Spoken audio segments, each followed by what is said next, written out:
My father and brother forced my 11-year-old son to fight his older, much stronger cousins. Get up! Don't be lazy! They shouted over him as he lay on the floor in pain. When I found out, I didn't shout. I took action. 2 weeks later, their lives started to fall apart. My father always said this wasn't women's business. I agreed, out of politeness, right up until it became very much my business, because the kid getting hit was mine. It was a Saturday like the others. I'd dropped Owen at Grandpa's training, then stayed in the yard helping my mom with nothing special, boxes, leaves, pretend chores that keep you from looking too closely. Those trainings had been going on for months. I'd never seen one. I'd learned not to interfere with men. You don't open garage doors that smell like sweat, gasoline, and male ego. Laughter came from the garage, the usual soundtrack, then a sound that wasn't usual. Not loud, but the kind of sound you know with your bones. Your kid's voice, bent the wrong way. I went to look. Not with a plan, with a heartbeat. The door was half up. Heat, dust, sweat, concrete. Owen stood in the middle of the floor, hair stuck up, a red patch on his cheek. Across from him, Logan and Brody, my brother Travis's boys, bigger, older, soaked through. My father sat on a folding chair like a judge. Travis was posted beside him, arms crossed like security, proud of his own arms. "Come on, don't whine. Men don't whine." 10 push-ups, my father said. "All the way." No cheating, Owen went down. The first few were fast. Then the rhythm tore, shoulders dipping, breath turning loud and scratchy. Brody laughed. "He looks like he's praying." "Let him pray. Maybe he'll get an answer." My father snorted. 5 more, because you're making that face." Owen tried. Hands slid. He lifted halfway, collapsed, tried again. 5 more, my father said, like a sentence. "For feeling sorry for yourself." Owen stopped moving, just breathed. "Get up," my father snapped. "Get up!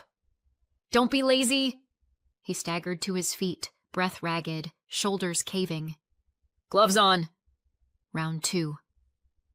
"I can't," Owen said quietly. "I'm dizzy." "Men can't." My father stood. Center. Now Logan and Brody traded the kind of grin people wear when the rules are on their side. "Body shots only," my father announced.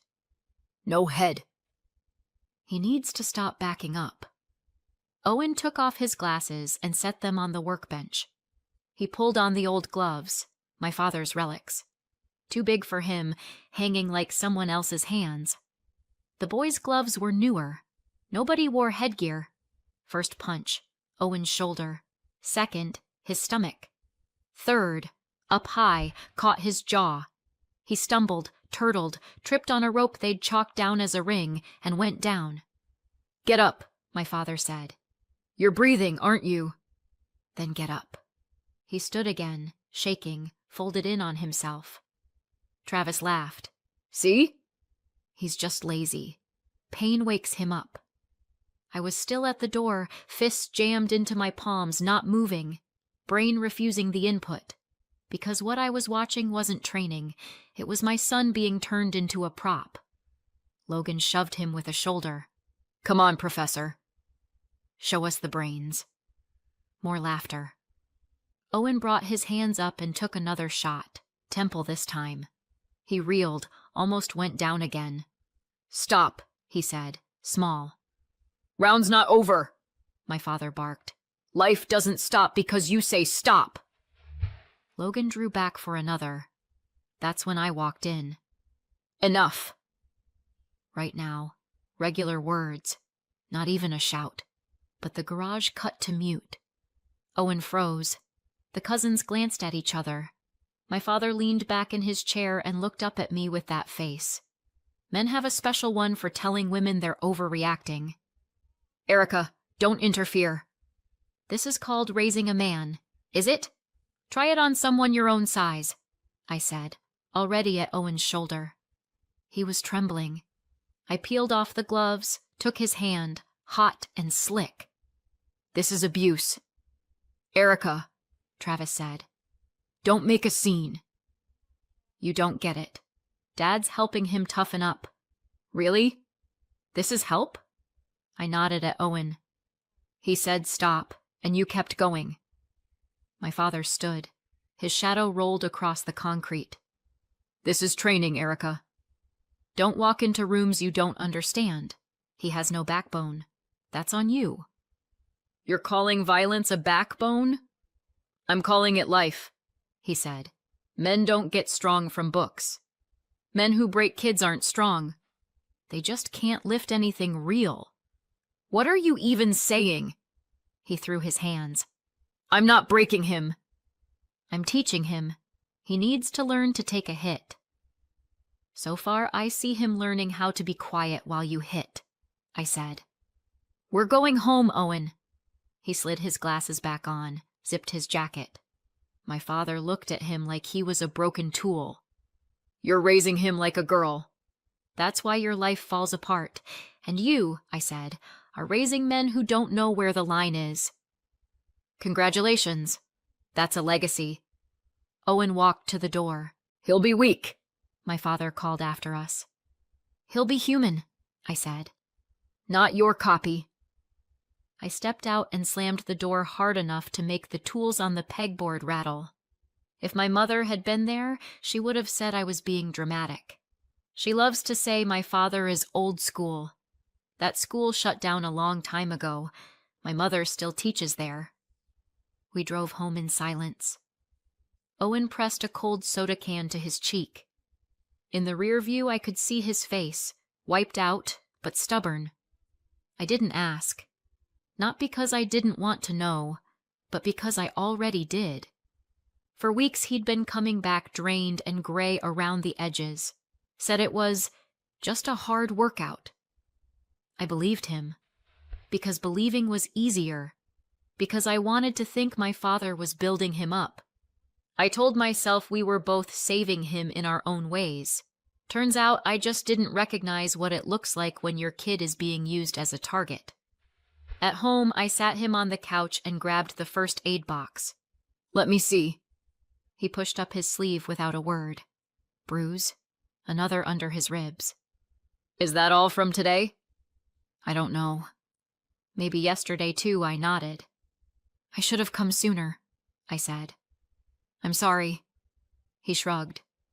"Grandpa says I'm weak." "And I say he's old," I said. "We'll call it even." He managed a small, tired smile. "I don't want to go back." "You're not. But Grandpa is a grown man who watches a child get hit. That's all you need to know about Grandpa." We sat there a while. He drank hot cocoa. I watched the steam curl and disappear. "Mom, am I supposed to be strong?" "You're supposed to be yourself." "Sometimes that's harder. What if it starts again at school?" "Then we handle it. Together. And not with fists, unless you decide you want to learn to protect yourself. And not from people like that." He nodded. "I'm scared." "Me too," I said. "I'm just better at hiding it." He fell asleep on the couch with his shoulder against my arm. I stayed there, still as a statue. Somewhere a phone rang. Travis or my mother, probably, but I didn't pick up. I used to think family meant the people who are always on your side. Now I know sometimes it's just the people who hit your kid and wait for you to say thank you. I didn't sleep, just lay there in the dark, replaying how we got here.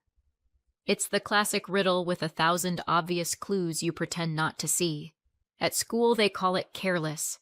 At home it was female logic. Truth? Exhaustion, spiked with the hope that someone else would handle it. Better, harsher. Like a man. In my family, like a man means pretending pain doesn't count. My father loved order, rules, and silence at dinner. He didn't yell. He delivered verdicts. Short, flat, final, lazy. Too smart for your own good. Won't last without a husband. My mother echoed. He's right. Not out of fear, out of muscle memory. My brother Travis was the golden child from day one. Sports, medals, applause. He ran fast, hit hard, ate plenty. I was the other one. Books, competitions, acceptance letters. Smart but useless, my father said when I refused to write Travis's essay. I wrote it the next day anyway, not because I was scared, because I wanted the conversation over. My to-do list forever read, help Travis with English, make his resume, fix his taxes. I helped. Always. I grew up and found a world where smart actually pays bills. Spreadsheets, numbers, clean columns, stuff most people hate, I just do. Single mom with a degree and a calendar where anything for me is penciled in under someday. The job covers rent, insurance, and the endless spot me till Friday. Travis is my father's clone, just younger and louder. His boys are the same model, loud, strong, mean when it's easy. They've sat on my budget for years. Gas till Friday. A month of car insurance, cleats and uniforms for the kids, groceries, gift cards. Do our taxes like you do. And they look down on me while I do it. A talking ATM. Very useful. Not respected. Great role. My father beams at his son and grandsons. Me, he reminds once a month to get back to normal. Translation. Find a man to run my life and teach my kid. For example, that pain is a tool. Owen's quiet, and his eyesight isn't great. He reads, plays chess, hates crowds and noise. At family dinners, he endures both and hovers near me like a small boat staying with the dock. He barely mentions his father. My ex is a grown free man, as people who choose convenience like to say. Different state, different life, child support on time, instead of presents. School bullying slid in quietly. Snickers, nerd, shoulders in the hallway, a couple older boys with nothing to do. I did what I do. Emails, calls, let's meet. What's your incident policy? The school said, we've got it under control. Turns out control is very stretchy. Owen came home one day with a ripped jacket and a bruise. I asked. He said, nothing. I'm fine, Mom. Accident. I put ointment on and believed him, because sleep is easier when you do. My father overheard one of my calls with the teacher. He listened to my careful response plan, to me swallowing irritation and saying, thanks for your time. When I hung up, he gave me his diagnosis. Talking won't fix weakness. Men handle men's problems with fists. Let me take the boy. I'll make a man of him. My mother chimed in on cue. Your dad will help.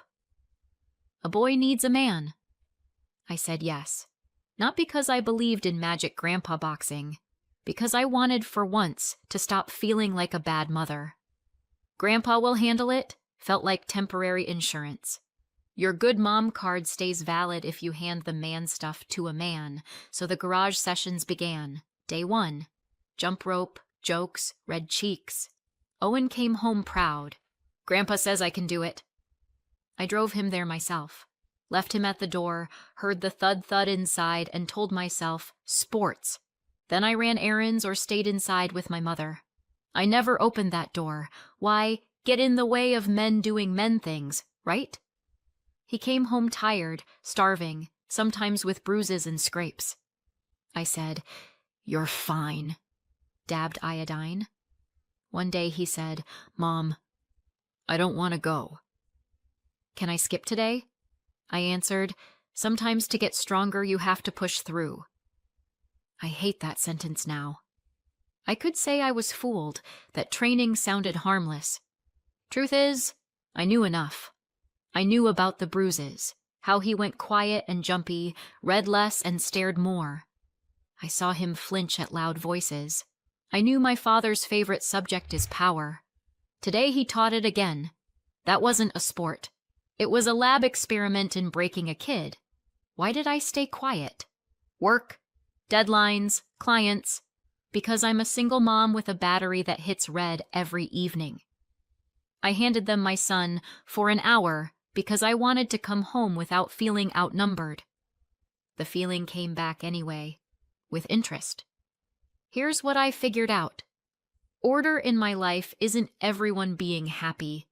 It's my kid being safe. So I'm done being their wallet with hands and their convenient silence. Done pretending I don't see it. Morning will come, and I'll use the one word I've owed them for years, no, and a different word for us, enough. Morning didn't start with coffee. It started with the cancel button. I opened my banking app and walked through my good deeds like a closet full of stuff that doesn't fit. Parents' utilities, auto pay off. Their monthly pension top-up, those same $300 I sent on the first, gone. Property tax, no longer my problem.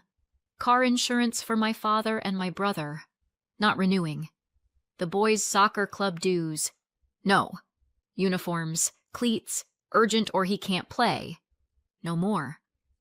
Do our taxes, you're fast. I don't. Each click felt like a small, overdue no. I used to think I was holding the family together. Truth. I was shielding them from consequences. The sponsorship ends today. I didn't text anyone. Didn't explain. Give it 2 weeks.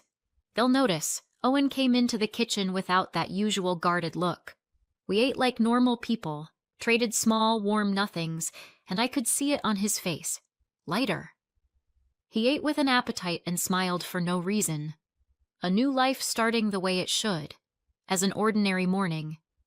The day did its day thing, work, emails, a couple calls. On one of them, I said no to something I usually just took on. The sky stayed up. My job actually fit inside work hours for once. That evening, I took Owen back to chess club, the one he'd stopped going to during training. I waited a bit and watched. The kids greeted him like he'd been out sick, asked where he'd been.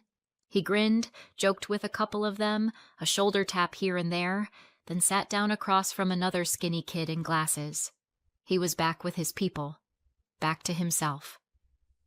A week passed. We didn't show up at the garage. My father, silence. He doesn't call first. That's not his genre. My mother called instead, long and anxious about, how could you? Your father was waiting. My brother texted blunter, what are you doing? You're wrong. You're breaking your kid. I didn't reply. 2 weeks in, they noticed the money. And then it started. First, my mother. Sweetheart, there's some confusion with the payments. Must be the bank. Polite voice, warmed up for my, of course. The bank's fine, I said. There's just no more auto pay. We're not children to play at principals, she sighed. Your father's worried. A house is a responsibility. Responsibility is paying your bills, I said. You have a house. You do not have an ATM pause. Come by tonight, she said. Your father wants to talk. No. He'll explain. I know his explanations by heart. This isn't how you treat parents. Her voice went hard. Right is not hitting my kid and not living on my money, I said. We're switching to right. You've become bitter, she said, and hung up. An hour later, my brother's wife. Her specialty is concern with a knife tucked under the napkin. Look, we get it. You're stressed. But the boys have district soccer coming up, registration fee, charter bus to the next town, team fees for refs and the field. You've always covered it. If you don't transfer now, the team won't go. This isn't about us, it's about the kids. It's about adults paying for what they sign up for, I said. Registration, yours. Bus, yours. Refs, yours. You're serious? A little snort. You'll kill their tournament over your grudges? I'm fixing what you've broken for years, I said. Your bills, your decisions. Your father won't tolerate this. She switched voices. He said, she'll come talk like an adult. I am an adult, I said. That's why I'm not coming.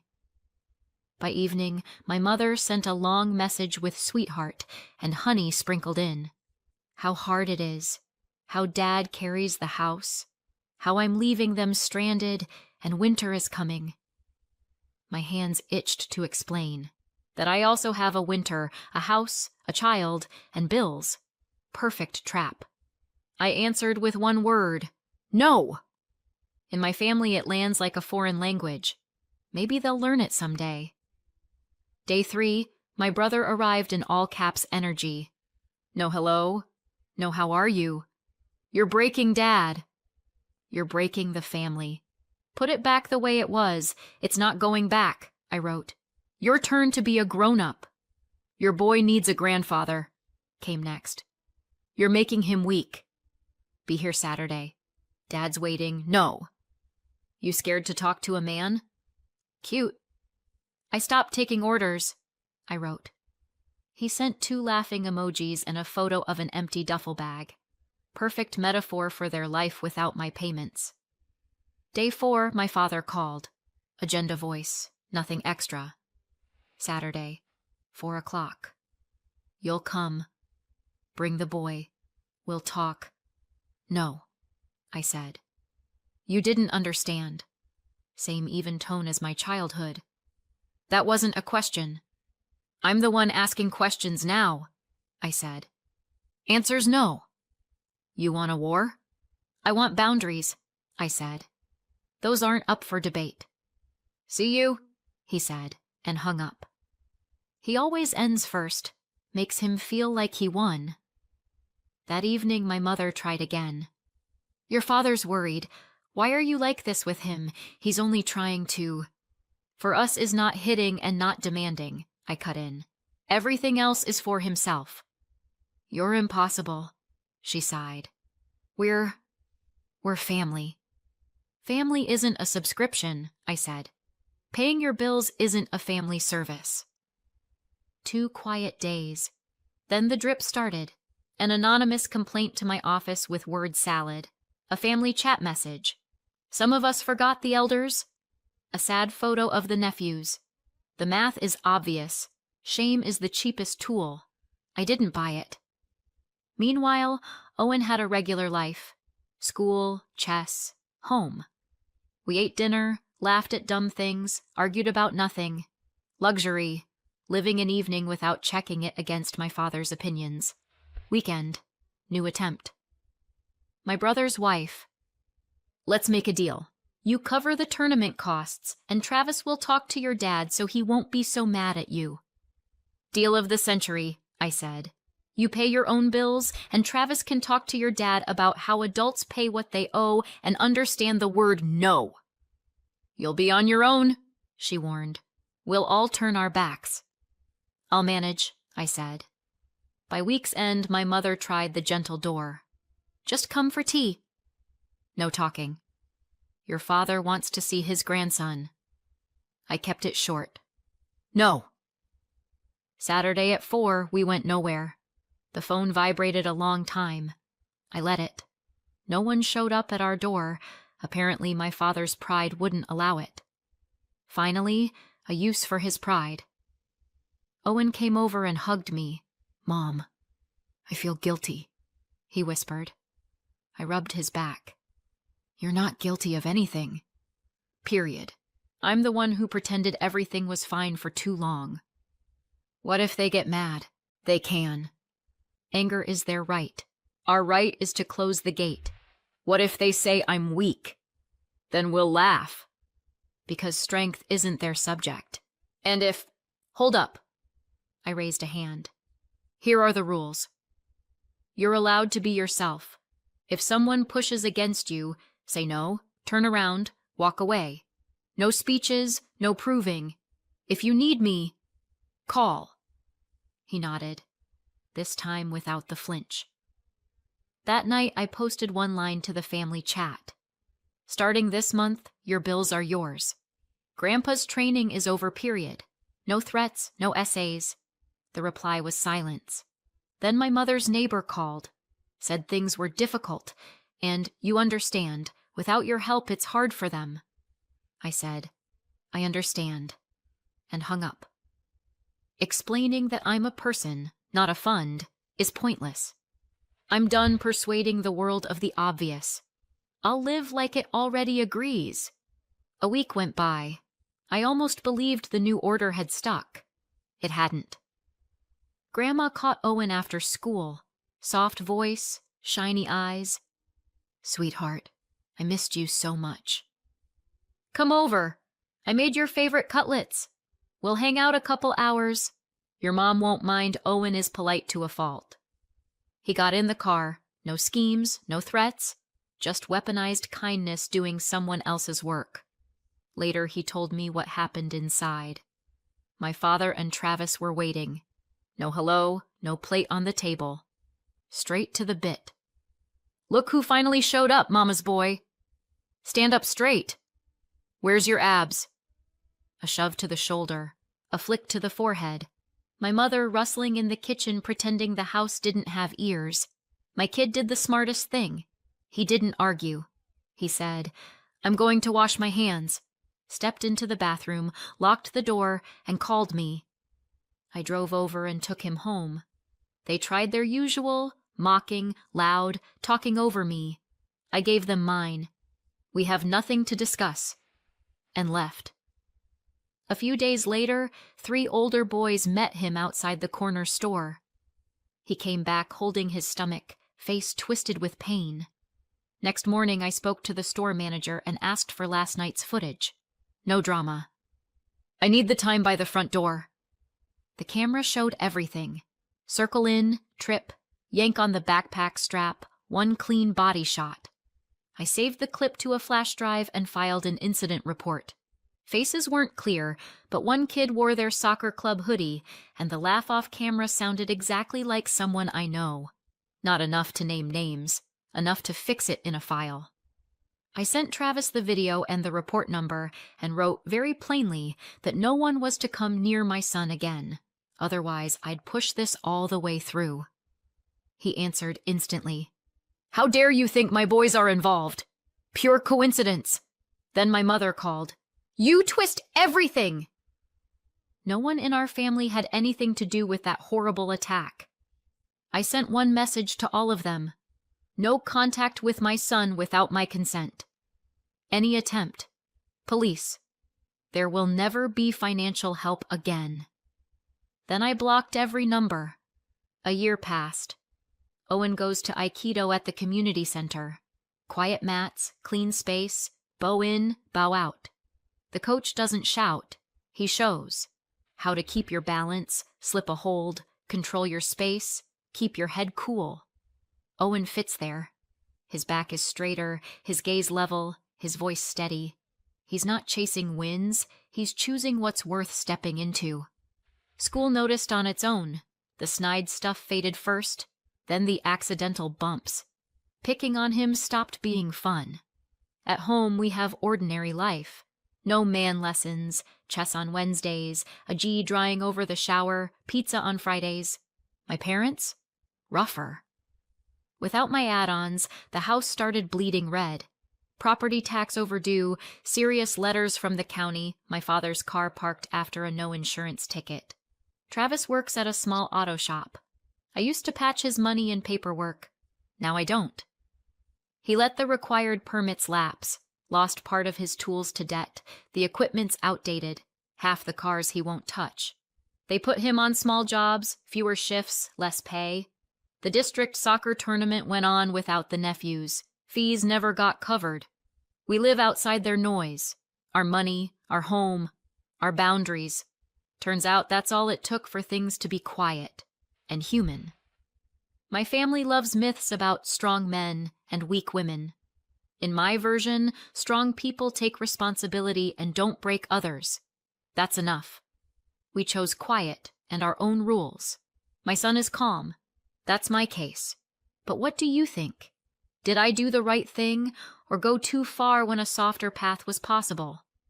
Tell me where you draw the line between family and self-respect. If this story hit home, subscribe. There's more to come.